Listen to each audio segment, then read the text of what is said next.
للہ رب العالمین والصلاة والسلام علی سیدنا مولانا محمد خاتم النبیین وامام المرسلین وعلی آلہ واصحابہ اجمعین وعلی کل من تبعهم بإحسان إلی یوم الدین۔ اما بعد، حضرات علماء کرام، السلام علیکم ورحمۃ اللہ تعالی وبرکاتہ۔ الحمدللہ آج کی مجلس میں آپ سب حضرات نے جن اعلیٰ عزائم کا اور اپنے بہترین جذبات کا اظہار فرمایا ہے، وہ ہم سب کے لیے باعث اطمینان بھی ہے، باعث مسرت بھی ہے، اور انشاءاللہ وہ اس بات کا پیش خیمہ بھی ہے کہ اللہ تبارک و تعالیٰ کے فضل و کرم سے جس مقصد کے تحت مدارس دینیہ قائم ہیں اور جس مجمع نظر کے تحت وفاق المدارس عربیہ چل رہا ہے، انشاءاللہ وہ اس میں ہمیشہ کامیاب رہے۔ یہاں میں 2-3 باتیں عرض کرنا چاہتا ہوں جو ہمیں اس موقع پر یاد رکھنی چاہیے۔ پہلی بات یہ ہے کہ آج مجلس عاملہ کی طرف سے یہ طے کیا گیا ہے کہ جو نئے بورڈ بنے ہیں یا بننے جا رہے ہیں، ان کے کیونکہ دائرہ کار، ان کے اہداف مختلف ہیں، لہذا وفاق المدارس عربیہ سے ان کا الحاق انہوں نے خود ختم کر لیا ہے اور اس حیثیت کو وفاق نے تسلیم کر کے نافذ کر دیا۔ انشاءاللہ اس فیصلے میں اللہ تبارک و تعالیٰ برکت ڈالیں گے۔ لیکن یہاں میں ایک نقطہ تو یہ عرض کرنا چاہتا ہوں کہ ان وفاقوں کی یا ان سے ملحق مدارس کی وفاق سے علیحدگی کی وجہ کوئی رقابت نہیں ہے۔ یہ نہیں ہے کہ ان سے کوئی ہماری دشمنی ہے، یہ نہیں ہے کہ ان کے ساتھ ہم کوئی زیادتی کا معاملہ کر رہے ہیں، بلکہ در حقیقت مدارس دینیہ کی جو اصل بنیاد ہے، اس بنیاد کی بنا پر یہ فیصلہ کیا گیا۔ بنیاد یہ ہے کہ الحمدللہ آپ سب جانتے ہیں کہ ہماری اصل روح جو ہے وہ دارالعلوم دیوبند سے شروع ہوئی تھی، اور اللہ تبارک و تعالیٰ کے فضل و کرم سے اسی کی شاخیں ہیں جو 4 ٹانگیں عالم میں پھیلی ہوئی۔ اس کی بنیاد اس مسئلے پر نہیں تھی کہ معاشرے میں ہمیں کیا سمجھا جاتا ہے یا معاشرے میں ہمیں کیا مقام ملتا ہے۔ ان کی بنیاد صرف ایک بات پر تھی کہ اللہ تبارک و تعالیٰ کس سے راضی ہو۔ اس بنیاد کے اوپر مدارس قائم ہوئے تھے۔ دارالعلوم دیوبند کے تمام اساتذہ کرام، تمام اکابر، وہ در حقیقت یہ درد لے کر اٹھے تھے کہ اللہ تبارک و تعالیٰ جس کام سے راضی ہو وہ کام کیا جائے، اور اس کے لیے ضروری تھا کہ یہ مدارس کسی بھی بیرونی اثر سے آزاد ہو، یعنی یہ خالصتاً اللہ تبارک و تعالیٰ کی رضا کے لیے کام کرے، اللہ تبارک و تعالیٰ کے دین کی حفاظت کرے، اللہ تبارک و تعالیٰ کے نازل کیے ہوئے قرآن اور نبی کریم سرور عالم صلی اللہ علیہ وسلم کی سنت مطہرہ کو نہ صرف یہ کہ اس کا تحفظ کریں بلکہ آئندہ آنے والی نسلوں تک ان کو بلا خوف و خطر پہنچائیں۔ یہ ہے اصل مقصود۔ اس مقصود کے اندر اگر رکاوٹ پیدا ہو سکتی ہے تو وہ اس بات سے پیدا ہو سکتی ہے کہ کوئی بیرونی طاقت یا بیرونی اثرات اس کو اپنے کنٹرول میں لے کر اور اس کو اس نہج سے ہٹانے کی کوشش کریں،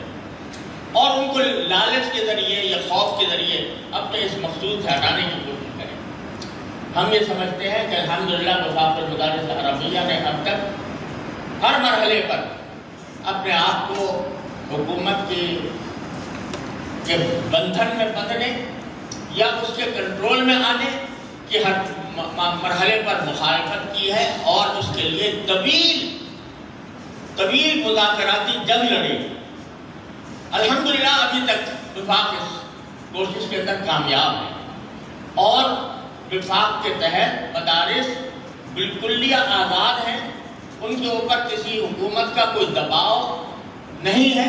اور وہ الحمدللہ خیر و عافیت کے ساتھ اپنے مقاصد کے تحت اس پیغام کو آگے بڑھا رہے ہیں۔ اب اگر کوئی وفاق ایسا قائم ہوتا ہے جو پہلے قدم پر یہ منظور کر لیتا ہے کہ حکومت جو کچھ شرائط عائد کرے گی ہم اس کی پابندی کریں گے، تو یہ اس اصل مقصود کے خلاف ہے جس کے تحت یہ مدارس قائم کیے گئے ہیں۔ اس لیے عاملہ نے یہ فیصلہ کیا ہے کہ علیحدگی کا راستہ اختیار کیا جائے، اور اس میں بھی میں یہ کہتا ہوں کہ ہم نے یہ فیصلہ تو بے شک کیا ہے، لیکن کوئی دشمنی کی فضا قائم نہیں کرنی ہے، کوئی عداوت کی فضا قائم نہیں کرنی، اور ایسا نہ ہو کہ ایک فریق دوسرے فریق کے اوپر اور دوسرا فریق پہلے فریق کے اوپر سنگماری کرے، یا ایسے بیانات دے، یا ایسے اشتعال انگیز تقریریں کرے، یا ایسی اشتعال انگیز تحریریں شائع کرے جس کے تحت واقعتاً یہ ہمارے درمیان ایک درار پڑ جائے۔ اگر ہم نے ایسا کیا تو جو درار ڈالنا چاہتے ہیں انہیں کو خوشی ہوگی، انہیں کو مسرت ہوگی، اور ہم اس خوشی کے سبب بنے گے۔ لہذا بڑے وقار کے ساتھ، پورے اہتمام کے ساتھ، پوری احتیاط کے ساتھ اپنے اس موقع پر ڈٹے رہیں، لیکن ڈٹنے کے ساتھ اس بات کا اہتمام کریں کہ کسی کے اوپر کوئی دشنام ترازی نہیں کرنی، کسی کے خلاف کوئی اشتعال انگیزی نہیں کرنی۔ اور جیسا کہ میں نے پہلے بھی ایک مرتبہ اجتماع میں عرض کیا تھا کہ حضرت امام مالک رحمۃ اللہ علیہ نے جب موطا لکھی تو بہت سے لوگوں نے موطاات لکھی، انہوں نے بھی اپنی کتابوں کا نام موطا رکھا۔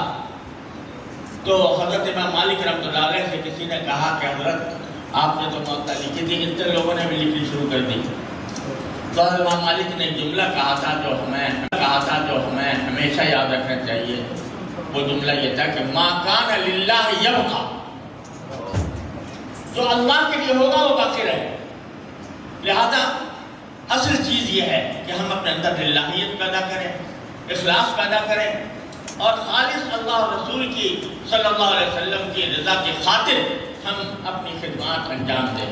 اور دوسروں سے بلا وجہ تعرض نہ کریں۔ اور انشاءاللہ جب وقار کے ساتھ حکومت کے ساتھ بھی مذاکرات ہمارے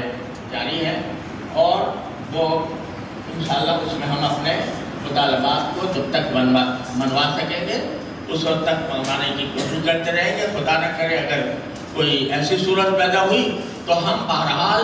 مدارس کے اس مزاج و مذاق کو کسی قیمت پر قربان کرنے کے لیے تیار نہیں۔